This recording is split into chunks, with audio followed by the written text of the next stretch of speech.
Bismillahirrahmanirrahim. Assalamualaikum warahmatullahi wabarakatuh. Alhamdulillahirrahmanirrahim. Pada kesempatan kali ini saya akan berbagi sedikit tentang peran Kiai Haji Abdul Wahid Hasyim atas berdirinya UII dan pemikirannya terhadap pendidikan Islam. Yang pertama yaitu tentang biografi Kiai Haji Wahid Hasyim. Beliau lahir di Jombang, Jawa Timur pada tanggal 1 Juni 1914. Kemudian beliau meninggal di Cimahi, Jawa Barat pada tanggal 19 April 1953 pada umur 38 tahun. Beliau adalah pahlawan nasional Indonesia dan Menteri Negara dalam Kabinet pertama. Kemudian beliau adalah ayah dari Presiden keempat Indonesia yaitu Gus Dur atau Abdurrahman Wahid dan anak dari Muhammad Hasyim Asy'ari, salah satu pahlawan nasional Indonesia. Wahid Hasyim dimakamkan di Tebireng yang berada di daerah Jombang. Kemudian pendidikan. Beliau pernah belajar di Tebireng dan lulus pada usia 12 tahun. Kemudian selanjutnya belajar di Pondok Siwalan, Panji, Sidoarjo. Di sana beliau mondok dari awal Ramadan hingga tanggal 25 Ramadan. Setelah itu pindah ke pesantren Lirboyo yang berada di daerah Kediri, sebuah pesantren yang didirikan oleh Kiai Haji Abdul Karim, teman dan sekaligus murid ayahnya. Akhirnya, pada tahun 1929, beliau kembali ke pesantren Tebireng pada masa pertama sekolahnya tadi.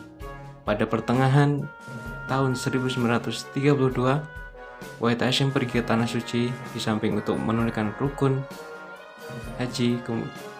Selain itu, yaitu untuk memperdalam berbagai ilmu agama. Kemudian karir beliau pada tahun 1938, beliau mulai terlibat dalam organisasi. Beliau bergabung dalam Nahdlatul Ulama atau NU, organisasi sosial keagamaan yang berlokasi di Cukir, dan kemudian menjadi ketua cabang NU di Jombang. 2 tahun kemudian, beliau dipromosikan menjadi pengurus besar NU, tepatnya di Departemen Pendidikan Ma'arif. Pada tahun 1940, Wahid Hasyim terpilih sebagai ketua MIAI atau Majelis Al-Islam A'la Indonesia. Kemudian pernah juga menjadi anggota BPUPKI dan PPKI. Kemudian pernah menjabat sebagai ketua Masyumi atau Majelis Syuro Muslimin Indonesia. Kemudian pernah menjadi Menteri Agama dalam 3 kabinet, yaitu pada masa Hatta, Natsir, dan Sukiman.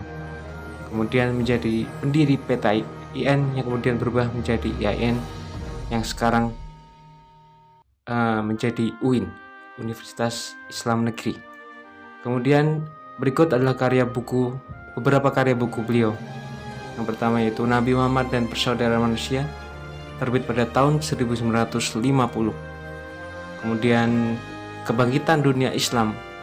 Karya ini merupakan tulisan di media Mimbar Agama edisi nomor 3 Maret April tahun 1951. Selanjutnya yaitu Beragamalah dengan sungguh dan ingatlah kebesaran Tuhan. Karya ini merupakan semacam pidato untuk perayaan Hari Raya Idul Fitri yang pada saat itu Indonesia masih berbentuk syarikat.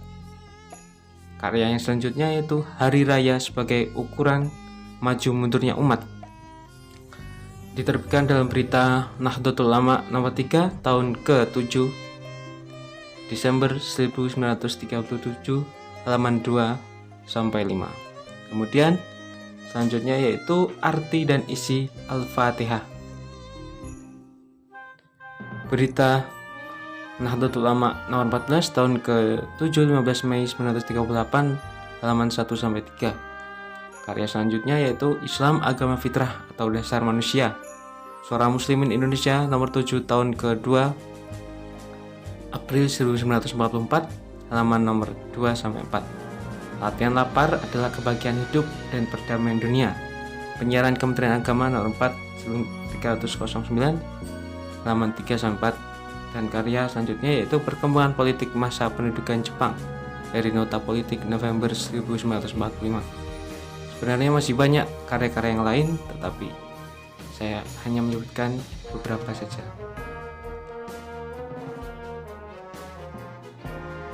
Kemudian selanjutnya itu Sejarah Universitas Islam Indonesia.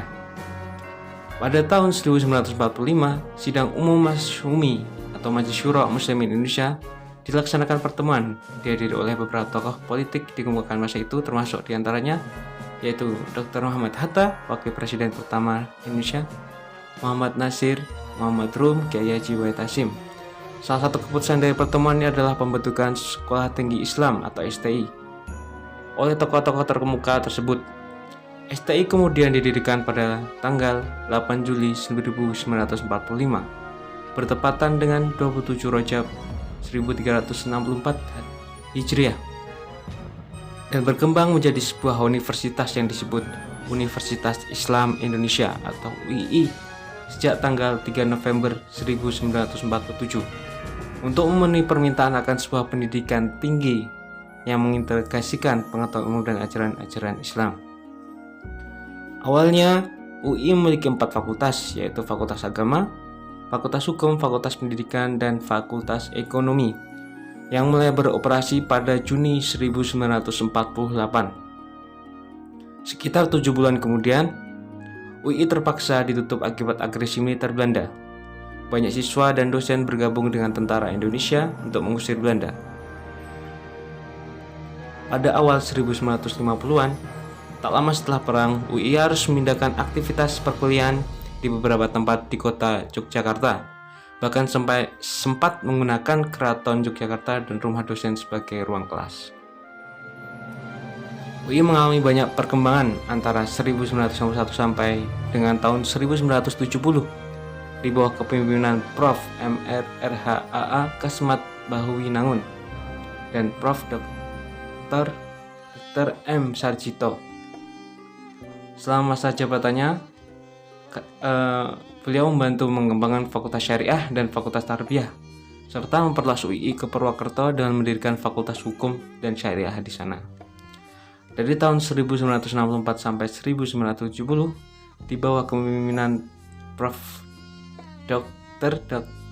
M. Sarjito, seorang dokter medis terkemuka di Indonesia, UI kembali diperluas hingga memiliki 22 fakultas, 5 yang berlokasi di Yogyakarta dan sisanya tersebar di provinsi lain, yaitu Jawa Tengah, Solo, Klaten, dan Purwokerto, dan Sulawesi Utara, Gorontalo.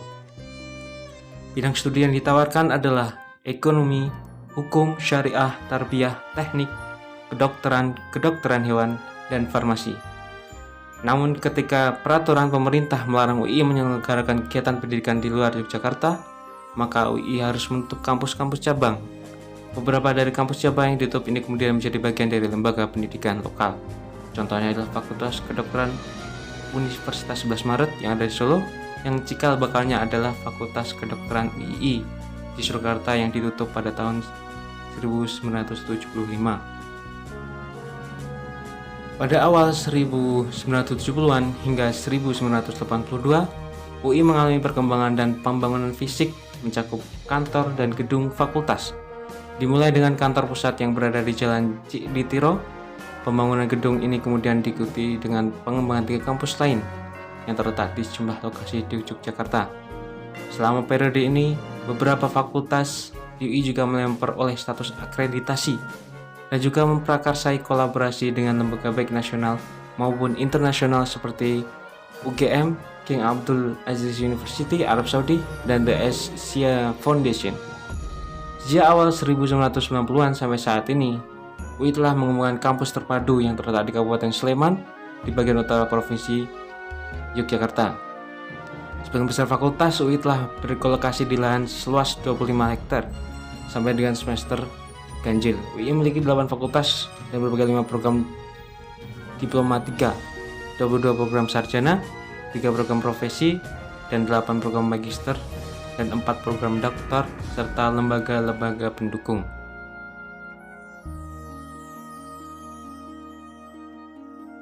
Selanjutnya yaitu peran Kiai Haji Wahid Hasyim atas berdirinya UII. Ketika menjabat sebagai Menteri Agama Republik Indonesia, beliau mulai menggagas pendidikan sekolah guru dan hakim agama di Malang, Yogyakarta, Bandung, Bukit Tinggi, dan Banda Aceh. Beliau juga mendirikan pendidikan guru agama di Pamekasan, Salatiga, Bandung, Jakarta, Tanjung Karang, Padang, Banda Aceh, Tanjung Pinang, dan Banjarmasin. Sekolah-sekolah ini didirikan untuk meningkatkan kualitas pengajaran guru-guru yang umumnya pada masa itu masih sangat tersegmentasi. Bila bukan lulusan Highland School Inland School, maka mereka biasanya lulusan pesantren. Sekolah-sekolah keguruan yang didirikan ini bertujuan untuk melebur keduanya serta meningkatkan bobot mutu pengetahuan para calon guru. Pada puncaknya, Kiai Wahid meresmikan apa yang disebut dengan sebagai Perguruan Tinggi Agama Islam Negeri atau PTAIN di Yogyakarta pada tanggal 26 September 1951. Inilah embrio lembaga pendidikan yang kemudian dikenal dengan Institut Agama Islam Negeri atau IAIN, Universitas Negeri Islam Indonesia atau UIN, dan Sekolah Tinggi Agama Islam atau STAIN. Tapi yang jauh lebih menarik, genealogi dari PTAIN ini sendiri ceritanya pada tahun 1944, Kiai Wahid Hasyim mendirikan Sekolah Tinggi Islam atau STI. Ini adalah sekolah tinggi pertama yang dibuat oleh kaum pribumi di Indonesia. Sekolah ini kemudian dikelola oleh Kiai Haji Kahar Muzakir di Jakarta. 4 tahun kemudian sekolah ini berkembang menjadi Universitas Islam Indonesia atau UI di Yogyakarta dengan beberapa fakultas pendidikan, hukum, ekonomi, dan agama. Ketika Kiai Wahid menjabat sebagai Menteri Agama, Fakultas Agama di UII dipisahkan dan dijadikan lembaga tersendiri yang kemudian disebut PTAIN. Adapun 3 fakultas lainnya tetap berstatus swasta dan dikelola oleh pihak UII. Penegrian Fakultas Agama UII menjadi PTAIN diatur dalam Peraturan Presiden Nomor 34 tahun 1950. Dengan demikian, sebenarnya bukan hanya sekolah-sekolah Islam yang beliau bidang kelahirannya, melainkan juga universitas pertama di Indonesia, mulai dari madrasah hingga perguruan tinggi, mulai dari pesantren hingga universitas. Semua beliau integrasikan secara apik hingga menjadi satu kesatuan sistem pendidikan yang utuh. Kemudian pemikiran Kiai Haji Wahid Hasyim terhadap pendidikan Islam. Wahid Hasyim merupakan salah satu tokoh yang sangat berjasa bagi pendidikan Islam di Indonesia. Dengan kebijakan-kebijakan yang beliau lakukan ketika menjadi Menteri Agama, tujuan pendidikan menurut Kiai Wahid Hasyim adalah untuk mewujudkan santri yang berakhlakul karimah, takwa kepada Allah, dan memiliki keterampilan untuk hidup. Artinya, dengan ilmu yang dimiliki, ia mampu hidup layak di tengah masyarakat, mandiri dan tidak jadi beban bagi orang lain. Santri yang tidak mempunyai keterampilan hidup, ia akan menghadapi berbagai problematika yang akan mempersempit perjalanan hidupnya. Menurut Wahid Hasyim, menggabungkan pendidikan umum dengan pendidikan agama sangat relevan dengan pendidikan Al-Quran. Wahid Hasyim menjelaskan bahwa pengetahuan itu harus bebas dari batasan atau kungkungan keagamaan yang sempit, apalagi kungkungan politik. Menurut pemahamannya, Islam mengajarkan agar manusia untuk belajar sepanjang hidupnya. Ajaran itu membuktikan bahwa Islam tidak membatasi seseorang hanya belajar agama, tapi juga pengetahuan lainnya. Namun bukan berarti meninggalkan sama sekali pelajaran agama, sebab pendidikan agama menjadi dasar bagi pendidikan umum. Wahid Hasyim juga mendirikan PTAIN atau Perguruan Tinggi Agama Islam Negeri yang sekarang sudah berkembang menjadi Universitas Islam Negeri atau UIN. Perjuangan dari Kiai Haji Wahid Hasyim bukan hanya dalam pemikiran saja, namun beliau merealisasikan buah pemikiran tersebut dalam suatu tindakan yang dapat memberikan kemaslahatan bagi seluruh umat. Alhamdulillah, mungkin cukup sekian dari saya. Kurang lebihnya saya mohon maaf. Wabillahi taufik walhidayah. Wassalamualaikum warahmatullahi wabarakatuh.